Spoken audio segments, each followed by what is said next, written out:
Hello there.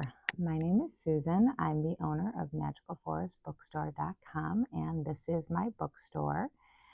We're doing another different view of the bookstore today just because I was thinking the lighter green was a little too bright and the windows were a little too dark, so this felt like a good compromise. Let me know what you think if you like this background better. Today, I want to talk about books that help us on our life's journey. So, all of us have difficulties that we face in life, and sometimes we just don't know where we're going with them. It can be very overwhelming. And if you have anxiety, like I do, it pops itself up, and I think that I'm incompetent, and I think that I don't know what I'm doing. And then there's always a sign that I should keep on going. So I believe in signs, I believe in stories that help us along the way. And it was part of the selection criteria that I had for what I was going to carry in my bookstore were books that helped us on the journey. So we're going to talk about some of them. Some of them have been around for a long time, and we might classify them as adventure stories. So these are a couple ones that are a little bit more appropriate for middle school, early high school. This is a newer book. The War of the Wind was originally published in 2022. It's a 14-year-old boy who has lost his hearing. That happens early on, so it's not a spoiler alert.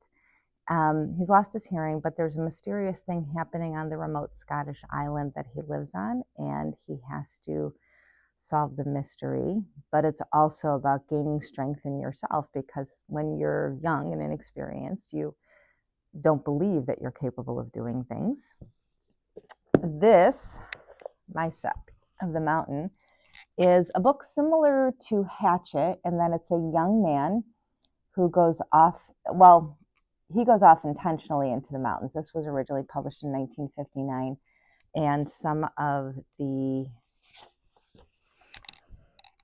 you can look at some of the illustrations, definitely have that older look to it. But he goes off into the woods on his own, similar to Thoreau, and basically finds what he needs to find.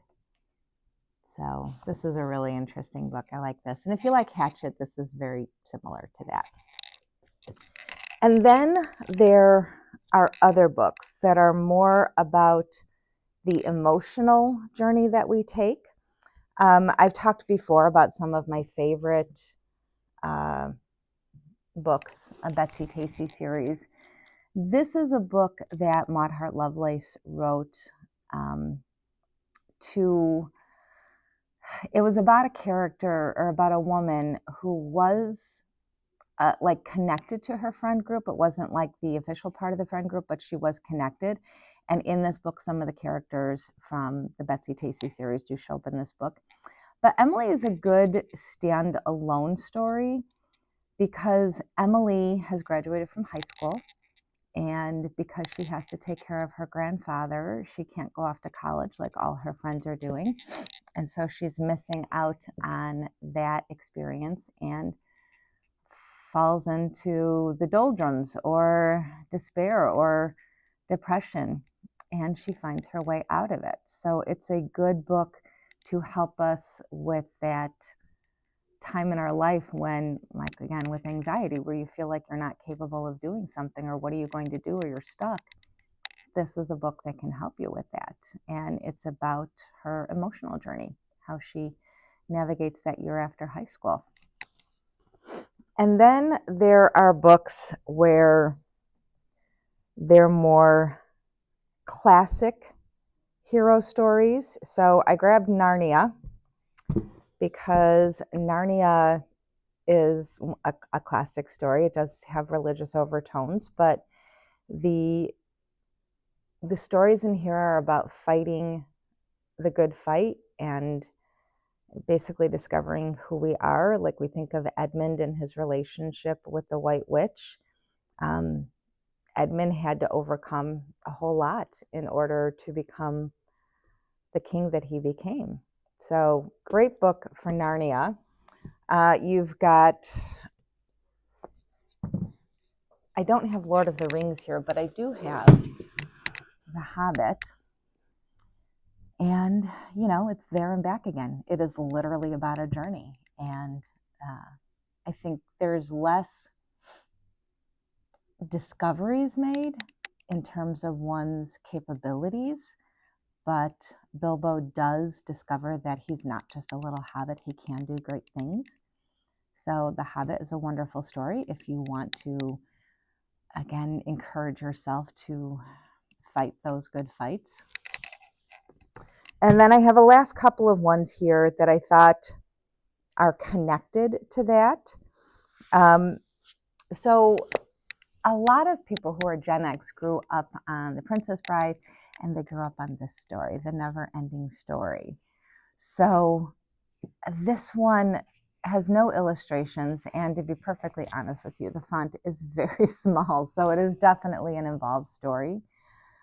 But when we think about what Bastian goes through, I mean, even if we're just familiar with the movie, you know, what he goes through in those stories and how he thinks he's nothing because when the story starts, he's being bullied. And so he becomes the only person just by believing that can save the whole world that he's trying to save. So if you want to save Fantastica, you know, maybe consider reading The Never-Ending Story and know that even if you are a small person and you don't believe you're much, you can do great things. Then I have stories that maybe you don't know if you're going to succeed or fail or not, but you have to try anyway. So when I was a little girl, my mom had a book called A Grandmother for Christmas by a woman named Alta Halverson Seymour. And in the 50s, she wrote a lot of history books. I have a couple of them here in the store. I'll be getting a couple more in the winter. But this is one of them. This is a story of a Hungarian revolution that ultimately failed.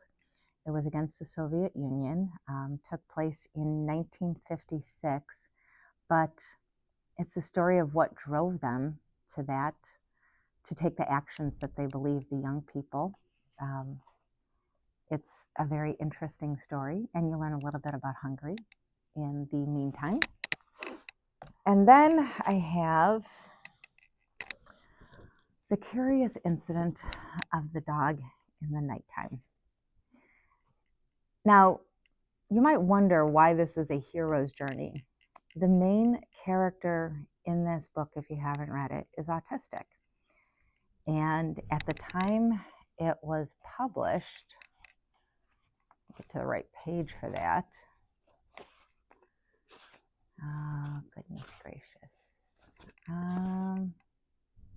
2003. I feel like we were less aware of the autism spectrum and maybe thought that somebody with autism just was incapable of doing things. And this book proves that that's not true. It's a mystery at its heart, but the character Christopher John Francis Boone, he overcomes the belief systems that are in place in 2003 to solve a mystery of what happened to a neighbor's dog.